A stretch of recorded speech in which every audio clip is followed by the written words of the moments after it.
Anthony Stark, posiblemente el individuo más famoso e influyente del planeta Tierra. Quedó huérfano a una corta edad. Sus padres murieron en un accidente automovilístico, heredándole todos sus negocios y fortuna. A la edad de 21 años tomó el liderazgo de la compañía multimillonaria de su padre, pero no tomó las mejores decisiones. Desde pequeño fue un niño superdotado de inteligencia y muchos de sus inventos fueron pensados y creados para usarse en el ejército. En un viaje a Vietnam para presenciar algunas pruebas de sus nuevas armas, las cosas no salieron tan bien y Tony resultó herido durante las pruebas. Poco después fue capturado por la gente de un vietnamita llamado Wong Chu. Conociéndolo, tomaron ventaja de su inteligencia y después de ver que la vida de Tony corría peligro, ya que tenía una metralla incrustada en su cuerpo y si no era removida podría tener consecuencias fatales, lo obligaron a crear un arma para ellos, a cambio de curarlo y remover la metralla. Tony Stark no era el único a quien tenían en su poder. Había un hombre llamado Ho Jin-sen, un hombre muy inteligente y ganador del premio Nobel a quien Tony eligió como ayudante. Bajo esas condiciones puso manos a la obra y lejos de crear un arma, él creó una armadura muy equipada con materiales proporcionados para hacer frente a los hombres de Chu y así poder escapar. Una vez libre, Tony recreó la armadura en su laboratorio, más equipada, mejor diseñada y con mejor tecnología. Para no levantar sospechas y usando sus contactos en el ejército, logró usar el traje manteniendo un bajo perfil. Incluso decía que solo era su guardaespaldas, y poco a poco tomó conciencia de que las armas que ayudó a crear hicieron más mal que bien a la humanidad. Fue así que creó muchas asociaciones caritativas y eventualmente sería miembro fundador de los Vengadores. Aunque la vida de Tony parecía perfecta, esto no fue así, ya que cayó en el alcoholismo, y esta fue una de las batallas más difíciles. Se hizo de poderosos enemigos que querían su tecnología y terminar con él. Por ejemplo, Justin Hammer, que contrató a muchos supervillanos para terminar con Tony. En otra ocasión le pusieron una trampa para hacerlo ver como el culpable de la muerte de un diplomático y también tuvo que enfrentarse a S.H.I.E.L.D., una fuerza gubernamental que quería comprar su compañía y así poder adueñarse de su tecnología. Eventualmente vencería a su adicción, al menos por un tiempo. Su competidor de negocios, Obadiah Stane, fue un manipulador que lo hizo caer nuevamente en el alcohol, pero esta vez al grado de llegar a vivir en las calles. Esto lo hizo tocar fondo, al igual que conocer a una mujer que estaba dando a luz en las calles. Tony le ayudó a que su bebé naciera, aunque poco después murió. Tony despertó en un hospital horas después y empezó a hacer conciencia de lo que estaba haciendo. Regresó a su casa con la firme idea de reconstruir su vida, creando un nuevo imperio llamado Stark Enterprises. Aunque los problemas no terminaron ya que Justin Hammer había robado mucha de su tecnología, la cual Tony tenía que recuperar una por una para evitar un daño mayor. En el equipo de los Vengadores, Tony tomó muchas decisiones, algunas aceptadas por sus compañeros, otras eran causa de discusiones y algunas causaban conflictos. En su búsqueda se volvió enemigo del gobierno ya que su tecnología había sido usada por el ejército. Fue así que él y el Capitán América fueron considerados amenazas.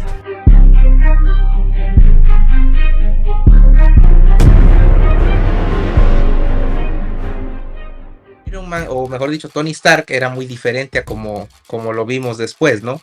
Ya que era muy mujeriego, se veía mucho su contraparte en los cómics. Claro que en ese tiempo, pues para mí era un personaje que estaba yo viendo casi por primera vez.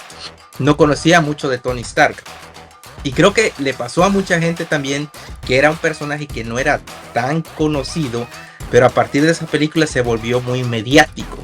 Una de las cosas que más llamó la atención fue el CGI. Cómo construían la armadura, cómo se veía la armadura, qué tanto cuidaron todo eso. Como que eso se ha perdido en los últimos tiempos y siento que mucha gente dice antes lo hacían mejor. Yo quiero hacer una observación ahí lo que dices de la armadura, porque hace rato que la vi y me puse a pensar en las películas nuevas y dije, demonios, el CGI de esta película comparada con las películas nuevas me sigue gustando más, ¿sabes? Incluso noté algo que yo vengo peleando desde hace tiempo y es que los trajes de los héroes no se ensucian, las partes metálicas no se despintan, las partes metálicas no se abollan, no se raspan. Y es como, por ejemplo, el escudo del Cap. La única vez que vi que se dañara el escudo, bueno, aparte de que cuando Thanos lo rompe, es cuando T'Challa lo rasguña. Pero pues estamos hablando de vibranio contra vibranio, ¿no? El caso es que, ¿de qué material era la pintura de ese escudo? ¿Sabes? Porque en Capitán América Primer Vengador sí se le marcan las balas, sí se le marca la tierra, sí se le marca los raspones, y ya después jamás, ¿sabes? O sea, los trajes siempre están impecables. Le pasa lo mismo, creo que a todos los personajes. Y ves el CGI de la armadura en Iron Man 1 y o sea, es tan guapo el CGI que tú ves las balas, tú ves los raspones, tú ves la pintura descarapelada, y eso es algo que está bien, bien, bien genial en esos detalles de la película. Sí, yo estoy de acuerdo con eso, y yo creo que también una de las cosas que yo extraño de esas películas que están hablando como tal de la armadura y eso es cuando la montan. Como que yo siento que esas escenas de montaje de armadura es como que, o sea, de montaje, de creación, de él en el laboratorio, como que eso nos da un insight un poco más al personaje, ¿me entiendes? Y yo siento que son partes bien importantes que se deben ver, y más como que en estos personajes que son científicos, ¿me entiendes? Que son genios. Por ejemplo, esto me acuerda a No Way Home, que técnicamente como que se unieron en el laboratorio y le metieron manos y qué sé yo, y esa escena estuvo chévere porque como que da un poco más de eso, pero en estas dos películas, o sea, obviamente estamos hablando de la 1, en la 1 como tal, como que uno ve que él se mete en el laboratorio, una de las cosas que me gusta, y pues como lo que ustedes están diciendo, como que ahí como que se daña su traje, como que tú lo ves progresando, después como él lo mejora, después como sigue la otra batalla, o sea, hay una secuencia, y siento que como es la primera, pues esos detalles no pueden fallar porque si no eras cancelado de uno, so, eso también me gusta un montón. E incluso la foto que tiene aquí Titán de fondo, podemos ver los raspones en la armadura, ¿sabes? Y es como que... De hecho, esta escena es una escena bien épica. Sí, es de las primeras escenas que vimos a Iron Man. Estaba yo chequeando que Iron Man apareció a partir de... ¿Qué fue? Tenía anotado, pero como después de 1 hora de película. O sea, no fue como que luego apareció Iron Man, sino que te dieron una historia muy bien contada. Sí, y eso está bien genial, porque bueno, hace ratito que la puse, la verdad la vi en mi trabajo, si alguien del trabajo me está viendo, lo siento. Me aventé las dos, me aventé la 1 y la 2 ahí en el trabajo, saludos, jefe. Bueno, lo vi y dije, demonios, esta cosa dura más de 2 horas. Y la puse, ¿no? Y después de como 1 hora, volteé a ver y ya había pasado 1 hora, ¿sabes? Y es como que yo ni siquiera sentí esa hora. Y es cierto lo que sentí, ni siquiera había visto a Iron Man en esa hora. Y es como que la construcción de la película viene tan bien, o sea, el progreso de la película viene tan bien, que tú ni siquiera te das cuenta del paso del tiempo, y eso es algo también bien cabrón en esa película. De hecho, la escena que vimos de fondo, ahorita estaba chequeando mis notas, apareció después de la hora 16 minutos. O sea, no es como que eso es como la hora 20 esa escena. Entonces, no es que nos dieron un Iron Man de un principio, y para allá voy también para no adelantarnos mucho en el tema, porque ya nos estamos desviando bastante hasta la armadura, porque hay un inicio de esta película. La película inicia con acción. Nos da en un tiempo que no es, bueno, que es el tiempo actual para Tony Stark, pero para nosotros estamos prácticamente viendo el futuro, porque luego nos regresan unas horas al pasado y vemos qué es lo que hizo Tony Stark antes de que lo atacaran. Me gustó mucho la construcción del personaje en cuestión a Tony Stark, de que era un playboy, de que jugaba mucho, de que tomaba bastante, porque eso es algo también de los cómics.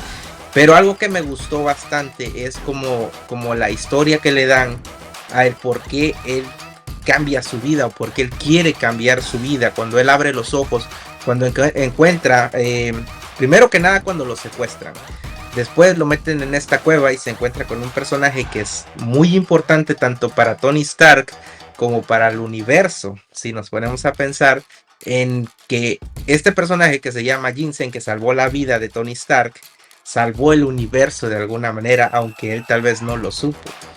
¿Qué les pareció como que esta interacción entre este Tony Stark, que era arrogante, después toca el suelo y después empieza como que él mismo a crear una manera de escapar de esta cueva? Acho, pues yo tengo que decir que eso es una de las cosas que más me gusta de esta película, y por lo menos con ese principio, como que obviamente te explica un poco del backstory para entender lo que es con el personaje, como tú dijiste, pero después como que el secuestro. Y yo creo que ahí en el secuestro es como que tú ves el personaje como tal y su fuerza y su poder, ¿me entiendes? Porque está en una peor situación, casi a punto de morir, y como quiera puede usar como que todo lo que tiene en sus surroundings para sobrevivir, ¿me entiendes? Y como que ahí yo digo que es donde uno también ve, wow, este personaje es bien poderoso, si no mentalmente, físicamente, porque está superando esa prueba que nos la ponen desde el principio, y eso es bueno, porque ya uno sabe que el tipo como que va a overcome cualquier obstáculo que se le ponga. Ahora, lo que dijiste de ese personaje que lo acompañaba, Hacho, eso estuvo bien cabrón para mí, porque como que ahora que tú ves el MCU, cómo terminó como que la fase de él, ¿me entiendes? Y cómo él se sacrificó, tú dices, wow, como que cómo evolucionó ese tipo, como que él le dice, no desperdicies tu vida, ¿me entiendes? Como que tienes que hacer algo bueno con ellos, lo que sea que le haya dicho, pero como que en otras palabras fue eso. Y ahora como que el tipo pudo hacer el snap para como que salvar al universo entero. Como que el tipo literalmente, o sea, Tony Stark le cumplió la palabra, la palabra a él, ¿me entiendes? Como que utilizó su vida para bien y ahí es donde tú te das cuenta, wow, que bien hecho esta película en el sentido de que puso todas las bases para después en un futuro como que tener a todos los personajes en posición de hacer algo épico y de como que terminar la historia. Pero estuvo bien cabrón, man. Ese personaje es el equivalente al científico, al Hershkin, que crea a Steve Rogers. Y hace ratito que lo estaba viendo me dije a mí mismo, qué cabrona está la escena de la muerte de ese personaje. Es porque él es como dice Titan, en un principio él medio arrogante con el tipo y luego pues le empieza a hablar de su familia y que los va a ver saliendo de aquí. Pero en la escena en la que él se está muriendo le dice, mi familia ya no existe, me voy a encontrar con ellos ahora. Pero no desperdicies tu vida. Es como que es una escena bien cabrona y te quedas pensando en una de las primeras escenas mamonas o cabronas de todo el MCU. Y es la base de todo el personaje, ¿sabes? Es la base de Tony Stark. Porque ahí es cuando realmente él cambia su perspectiva de la vida. Y lo demás lo vimos en Endgame, ¿sabes? Es como que al final él fue el que se sacrificó. Entonces es una diferencia de un chingo de años. Y la verdad está muy, muy cool.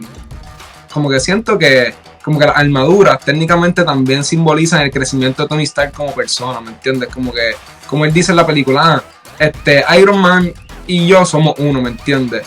Mientras él va evolucionando y como dice Tony, va encontrando sentido en su vida en ese momento de que como que el tipo dio su vida por él y como se sacrificó y ahí fue que él dijo, coño, ya tengo que dejar de hacer armas. Pues también como que con sus armaduras nos dan la evolución de él, como que creando nuevas cosas o como que nuevas formas para salvar al mundo, obviamente desde la perspectiva de él, que independientemente como que lo que sea, si está bien o mal, como que ese es lo que estamos hablando de su personaje. Fíjate que yo creo que para aquellos entonces, tomando en base la pregunta sobre los trajes clásicos, creo que los fans no sabían lo que querían y en estos momentos tampoco los fans saben lo que quieren, porque yo recuerdo en aquellos años que criticaban que el traje del Capitán América era ridículo y ahora peleas que el traje sea parecido al de los cómics y yo me quedo pensando en, no me imagino a un Logan en su traje clásico amarillo feo, ¿sabes? A un Hugh Jackman con ese traje, porque sabe ridículo, pero ahora la gente lo pelea y es como que creo que es una discusión que nunca va a tener fin, ¿no? De si el traje clásico o si algo que se vea, digamos, adaptado a la realidad, a nuestra realidad. Pero como dice Yomar, los trajes fueron evolucionando mucho y de hecho la última que utilizo, no recuerdo si es la Mark 85, está calcadísima a su versión cómic, ¿no? Con el frente en color rojo, los brazos desde los hombros en color dorado. Y no sé, yo creo que con Iron Man ha sido con el que más trajes hemos visto y eso es algo bien cool porque los cómics, pues él tiene muchísimas armaduras y ves todo el desfile de las armaduras. No recuerdo si es en Iron Man 1 o en Iron Man 2 la escena de la galería de las armaduras, pero esa escena me gusta mucho, está bien cool. Debe ser la 2, porque en la 1 pues sí, no tenía tantos trajes todavía, hizo la Mark 1, luego la Mark 2, y creo que mejoró un poquito la Mark 2 o algo así, la Mark 3, ¿no? Pero de ahí ya no vimos más hasta la segunda parte de Iron Man, donde ahí sí ya se lució, ya tenía más. Pero bueno, eso de las armaduras a mí me gustó bastante, me gustó mucho como Tony Stark desde un principio nos demostró, como dice Yomar, él aprende, él está viendo, cuando escapó de la cueva, él escapó con propulsores de sus mismos cohetes, él no preparó esa máquina para volar, él la preparó para un escape, entonces de esa manera fue como él pensó, ideó en cómo si pudo en una cueva hacer una máquina, pues lógicamente podría hacerla en su laboratorio, en su taller donde tiene todos los juguetes como para mejorar cualquier cosa. Ahora, en la escena de la cueva piensa en dos cosas, porque no tenía en mente el reactor ARC, hasta que se dio cuenta de que la batería que traía cargando lo mantenía con vida, ¿sabes? Y ahí mismo se le ocurre la idea del reactor y lo crea ahí mismo. Entonces, tanto el reactor como la armadura nacen en la cueva. Y bueno, como les dije yo, este pedacito de escenas donde él estuvo en la cueva, que fue parte de la trama o del primer acto de la película, traía muchas cosas, traía los 10 anillos también. Desde ahí ya se hacía mención, incluso el mismo logo es el que se ha usado para los 10 anillos, y aquí ya se nos demuestra que es una organización seria, una organización que no juega. Cuando vimos Shang-Chi, vimos las referencias con el verdadero mandarín, entendimos cómo eran los 10 anillos un poquito más, pero también como que llegamos a entender, ok, muchas personas pueden decir, ok, no tiene mucho sentido que existan los 10 anillos, si para ese tiempo posiblemente el papá de Shang-Chi ya estaba retirado, por decirlo de alguna manera. Pero sí tiene sentido, porque cuando alguien hace una organización tan grande, tan poderosa, lógicamente ahí va a venir más gente que va a querer seguir usando el nombre, ya sea por respeto, por miedo que puedan tener, y pues también para sus propios beneficios, ¿no? Entonces creo que esta película te plantea los 10 anillos, tal vez no pensando en la gran escala de lo que iba a ser, por ejemplo, Shang-Chi, pero ya te empiezan a meter grupos peligrosos que en los cómics han sido muy, muy referenciales a Iron Man o a Tony Stark. Y aquí, aunque se perdió un poquito el sentido de los 10 anillos en un principio, como que lo lograron recuperar en el futuro. Yo al ver la conexión con los 10 anillos, bueno, hubo dos escenas que me dieron así como que conexiones a otras cosas. La de los 10 anillos, yo hace 2 semanas en este mismo programa dije que Capitán América, cuando la ves la primera vez, va hacia ningún lado, ¿no? Va como que muchas monedas al aire a ver cuál pega. Pero cuando ves Iron Man 1 y piensas a futuro, Iron Man sí conectó con todo lo que puso en la mesa. A lo mejor se tardó, pero lo conectó. Y como dice Titán, digo, son organizaciones ancestrales, poderosas, y vas tomando tu... no sé, es como por ejemplo... Bueno, no quisiera hablar de esos temas, olvídenlo. Iba a decir, la racita que se crea aquí de organizaciones criminales, ¿no? Ellos hacen pasar por nombres que, pues, y ellos nada que ver con esa organización, ¿no? Es algo así en esta, digo, porque vimos también un falso mandarín. Entonces, hubo otra escena que me llamó también mucho la atención, ahorita que Yomar decía de la escena de Wanda, de cómo ella lo recordaba en su pesadilla, ¿no? De ella atrapada y cae la bomba y dice Stark Industries. A Tony le pasa exactamente igual, ¿sabes? Y es cuando él dice, ¿sabes qué? Mis armas, yo las creé para protegernos, pero nos están destruyendo, ¿sabes? Entonces se replantea toda la idea de qué está haciendo su compañía, y es cuando decide cerrar el negocio de las armas y dedicarse a otra cosa. Entonces la escena es exactamente igual, ¿no? Cae la bomba Stark Industries, pero a él sí le truena, ¿no? Digo, y es lo que lo convierte al final del día en Iron Man, es lo de la metralla, y, o sea, todo va conexionándose muy bien, y eso es algo bien genial. ¿Ustedes agarraron la referencia, o vamos a llamarlo así, un easter egg que conectaba un poco con Miss Marvel? No, mira, Miss Marvel es pakistaní. El pueblo de Yinsen se llama Gulmira. Ese pueblo es el que es atacado y es donde está pasando lo de la escena que tenemos aquí de fondo. El primer lugar que Tony Stark libera es este lugar donde empezaron ellos a atacar, porque sabían que Yinsen era de allí y lo tomaron como una venganza, vamos a llamarlo de esta manera.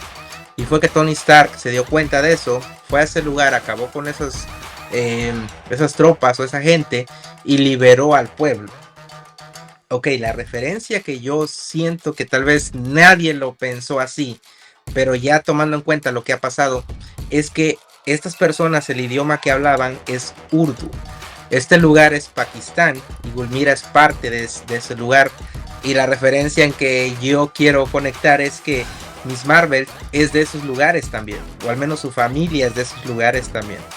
Entonces tal vez su familia salió huyendo de ahí por lo que estaba pasando, llegó a Estados Unidos y fue que se plantaron en Estados Unidos y ahora por eso ella vive en Estados Unidos. Entonces puede ser que sea como un tipo de referencia muy rebuscada, pero tendría lógica en cuestión a de dónde estamos hablando. Pero ese no es el único personaje que tiene un eco después de Iron Man 1. Hay otro más, hay un científico que trabaja para Obadiah Stane, que es el que le dice, yo no soy Tony Stark, cuando él le pregunta, Tony Stark construyó esto en una cueva, y después vemos esa misma referencia en Spider-Man Far From Home, ya que ese científico es el mismo que está trabajando con Mysterio. Entonces de ahí mucho viene como que Tony Stark es el creador de muchos villanos, porque muchos de los que viven las consecuencias de lo que ha hecho Tony Stark se vuelven malos. Entonces aquí Ultron, por ejemplo. Ultron también. Digo que tiene más renombre y más peso, ¿no? Ultron. Sí, ese es bueno, Wanda. Esa es una de las más difíciles y de las villanas que podrían haber causado una amenaza multiversal. Porque tal vez si ella no hubiera recibido, bueno, no directamente de Tony Stark, pero sí gracias a Tony Stark, ese misil, tal vez ella nunca hubiera tenido que salir de su lugar, de su país o de donde estuviera, hubiera vivido tal vez una vida tranquila, un poco más feliz de lo que vivió, pero su vida tomó ese curso, no es como el efecto mariposa. Y todo este aleteo que ha hecho Tony Stark es lo que ha causado que mucha gente se distorsione. Así como ha creado, bueno, no creado, pero inspirado seres o personas también que quieran hacer el bien, así también van a haber muchos que quieran cobrar venganza. Pero bueno, regresando a los personajes, vimos muchos personajes en esta película que se presentaron. Pepper Potts, War Machine, el agente Coulson, bueno, Tony Stark, Nick Fury se le dio un poquito de importancia, vamos a decirlo así, en la escena post créditos. Bueno, Obadiah Stane también, que es otro personaje también. Y hablando de Obadiah Stane, ¿qué les pareció este villano que muchos comparan con Thanos? Bueno, yo no sé qué comparación tiene con Thanos, pero entiendo. Eso está duro. Pero para mí, si no era por eso, Titán, no sé en qué se parecía, pero entiendo. Pero ese villano para mí me parece... Yo le encuentro parecido a un luchador. Digo, peso Triple H actualmente y eso es el mismo. Muchos dicen que se parecen, que no tiene cabello, igual que Thanos. Yo, por favor, no sigan. Hombre, Tony manda fuego. Mira, sobre Obi, como le decía Tony, Obi. Es un personaje que la primera vez que lo ves, sin saber nada del mundo de los cómics, sin saber del personaje, tú dices, este güey es el malo. ¿Sabes? O sea, tiene cara de malvado el tipo, tiene cara de yo quiero quedarme con la compañía, yo quiero el poder, y sabes que lo va a traicionar tarde o temprano. Pero la escena en la fiesta a la que Tony se tiene que colar porque no lo invitaron, es una escena que yo creo que es desgarradora para todo el mundo, ¿no? Toda persona que ve a Iron Man 1 por primera vez y ve esa escena de él abrazando a Stark y tomándose fotos y la madre, y le dice, ¿no? Cínicamente, yo fui quien te sacó. Esa es una escena en la que te genera ese odio hacia el personaje y quieres ver a Tony partiéndole todo al tipo, ¿no? Entonces, funciona muy bien como villano, tiene propósitos de villano típico, tiene lo que decía Yomar en capítulos anteriores, es exactamente la contraparte a la armadura. Entonces es como que, no eran capítulos anteriores, creo que era el She-Hulk. En las teorías que nos hacíamos ahí, ¿no? De quién podía ser el villano. Y es esa fórmula, ¿sabes? Es esa fórmula que tenía Marvel anteriormente, la fórmula del éxito, que no vimos en toda esta etapa, en toda esta fase, que creo que le hace falta, ¿sabes? O sea, hace falta esa fórmula, es la fórmula perfecta. Sí, ahí estoy de acuerdo con Tony, esa fórmula fue perfecta, pero hablando del villano, como que a mí me gustó porque como eso, desde el principio de la película como que nos vienen teasing con el como que este tipo está como que demasiado entregado en la conferencia, como que empezó la historia, como que el tipo manejaba la empresa porque Tony Stark había muerto, porque Howard Stark había muerto, como que el hijo ahora es que está ready, ¿me entiendes? El tipo estaba como que, yo manejé esta compañía por tanto tiempo, a este le pasa eso, después que le pasa lo que le pasó, quiere dejar de hacer armas, ¿me entiendes? Como que el tipo bien greedy que lo que quiere hacer chao, ¿me entiendes? Y mira, y pichea, como que, la borda de la directiva no te quiere, ¿me entiendes? Haciendo todo imposible, es que tú dices, coño, se le están poniendo como que los huevos a peseta, como dice el dicho, como que el tipo se tiene que fajar ahora con este villano, ¿me entiendes? Que está en su propia compañía, que le está haciendo la vida más imposible. Pero lo que me gusta más de esto es que como que yéndonos a teoría y como que cómo se puede conectar esto al principio, al principio no, como que al actual, es que estamos viendo que como Tony Stark puede hacer el reactor más pequeño, portátil, llevarte esa energía con él, como que otra gente va a querer copiar eso. Esto no simplemente como que abre como que una rivalidad entre estas dos personas que se acaban en esta misma película, como que esto abre todo el camino de toda la gente en el mundo ahora queriendo copiar como que su armadura, queriendo copiar su tecnología, queriendo copiar todo para ser más poderoso, porque como quien dice, el tipo era un dealership de armas. Tengo el arma más poderosa, ahora te intento replicar, que siento que eso es importante porque esas son consecuencias que hemos visto como que en películas adelante en el MCU, pero que vamos a seguir viendo porque Armorverse viene por ahí. Como que es una buena forma de volver a traer este dilema, digo que con personajes nuevos y dándole protagonismo a otros como War Machine, que como que técnicamente en estas películas fue que se empezó a construir este personaje. Y ahí sigo para que ustedes sigan mandando fuego. Y ahora dándole ahí un poquito de fuerza a lo que dice Yomar sobre el reactor Arc. Esa fue una escena que me gustó mucho, ¿sabes? La escena de Tony después de la conferencia de prensa que está justo frente del reactor y le dice, ¿sabes qué? Ya no quiero hacer armas, ahora quiero hacer energía autosustentable. Y se me vino a la mente la torre Stark, luego torre de los Vengadores, que era autosustentable, ¿sabes? En ese momento él ya tenía esa idea encaminada de quiero perfeccionar esto para crear energía autosustentable y lo logra, ¿sabes? Porque al final, bueno, la torre es vendida, nunca se dijo a quién se la vendieron, por cierto, Cuatro Fantásticos.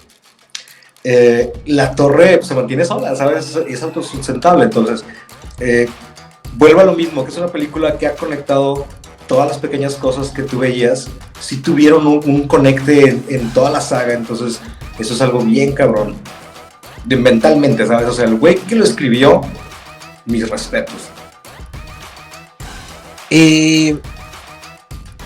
Yo siento una cosa, o sea, sí, hubieron muchas cosas que ya están, digamos, cerradas o conectadas o están teniendo consecuencias. Ahorita Yomar habló de Armor Wars y también Tony venía diciendo sobre el arco reactor. Yo creo que esas dos cosas todavía tienen mucho que dar. Riri Williams en la película de Wakanda por siempre tiene prácticamente un arco reactor también. Su traje consume energía y tiene una forma de alimentar ese traje. En el de Wakanda yo no le puse mucha atención. Siento que ahí tenía toda la tecnología para trabajar. Como que siento que tiene más mérito el primer traje que ella hizo, porque ese lo construyó con lo que ella tenía a la mano, que pasó más o menos como con Tony Stark en su primera armadura. Y que sí está, por si debe tener el reactor, porque cuando Shuri va por ella a su laboratorio, tiene los planos de Stark Industries. Entonces, es como dice Yomar, todo esto de Armored Wars, ¿sabes? Es como si ella pudo conseguir los planos de Stark Industries y crear su propio reactor, pues cualquier científico que sea lo suficientemente inteligente va a poder hacerlo. Entonces como que te mejoraron algo que ya existía. Te lo pusieron en una manera en que tú dices, ok, nunca lo hubiera imaginado de esta forma. Vino una persona que pensó mucho más fuera de la caja y de repente te dice, ¿sabes qué? ¿Por qué no juntamos esto y esto y esto? Y tal vez él no lo hizo, pero tiene mentes que pueden crear una idea o más bien una idea, pueden hacer esa idea realidad. Siento que eso es lo que va a pasar con Armor Wars, que van a venir mentes privilegiadas y van a tomar la idea de Tony Stark. Y también Tony Stark puede ser el culpable de eso que dices, Titán, porque cuando él reabre la Expo Stark, dice que está abierta para todo público los 365 días del año y que va a albergar a científicos de todo el mundo que sean lo suficientemente capaces. Y es como que él mismo los está trayendo, ¿sabes? Es como que vengan a robarse las ideas o a mejorar las ideas, y no todas las personas en el mundo son buenas, ¿sabes? Yo estoy de acuerdo con ustedes, pero yo creo que yo me voy a ir a un viaje ahora porque por eso es que estaba emocionado. Porque como va a empezar la fase 6 y como que viene Khan por ahí, como que quiero darle. Pues ustedes están diciendo como que hay gente que puede hacer el reactor y que él lo está, como que como dice Tony, lo están invitando a que lo hicieran, como que, bro, esto está a 10 años de tecnología. Obviamente en esta película estamos viendo el inicio como tal de eso, de que él lo estaba haciendo y que como que otra gente va a querer replicarlo y qué sé yo. Y que estamos viendo las consecuencias de esto a largo plazo, y el Titán también dijo que, esto yo intentando dar un recap, de que si, de que posiblemente eso es algo que podemos ver hoy en día, pero lo que yo estoy loco de ver hoy en día es como que las consecuencias que tuvo que él hiciera la máquina del viaje al tiempo, porque cada vez que Tony Stark hace alguna tecnología, siempre hay como que una ramificación a eso. Como que me gusta que esta saga, la fase número 6, digo la 5, perdón, la fase número 5, empiece con Khan, porque es como que lo mismo que pasó en esta película. Tony Stark hizo una tecnología y viene un villano por mayor, ¿me entiendes? Como que a destruir unos planes a causa de él, o como que otras personas, otras organizaciones, al igual que hizo como que la máquina del tiempo y ahora se metió en otro lío, ¿me entiendes? Otro villano, otro ser fuerte, otro ser súper poderoso a causa de él.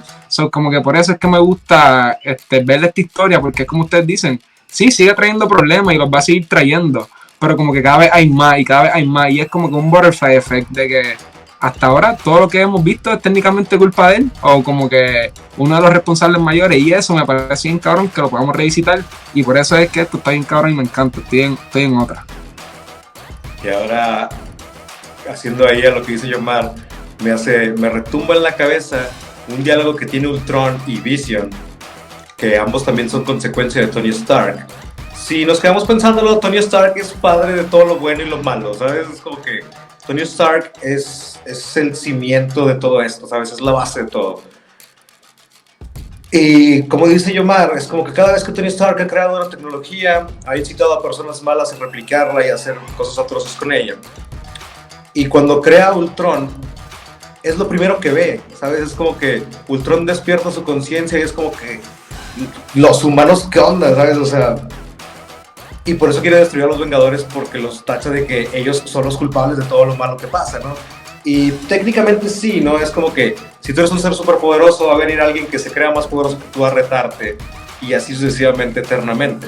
Pero este diálogo que tiene Vision con Ultron, él le dice que la humanidad está condenada, pero que ellos no lo saben. Y Vision le contesta, lo sé, pero tú no viste lo que hay en ellos, ¿no? Me imagino que se refería a que ellos van a pelear siempre. Entonces, ya nunca volvimos a ver Ultron, y técnicamente Ultron es como que su cuerpo físico desapareció, pero vive en la internet, ¿sabes? Ultron debe de existir todavía por ahí. Y siento yo que con todo esto de Kang, con que va a salir del reino cuántico, con la cabeza con diminutos pies flotantes, llamada MODOK, eventualmente tenemos que ver el regreso de Ultron, ¿sabes? Y siento que es de las próximas sorpresas, por así decirlo, en estas próximas películas, y lo vamos a ver más pronto de lo que creemos, ¿sabes?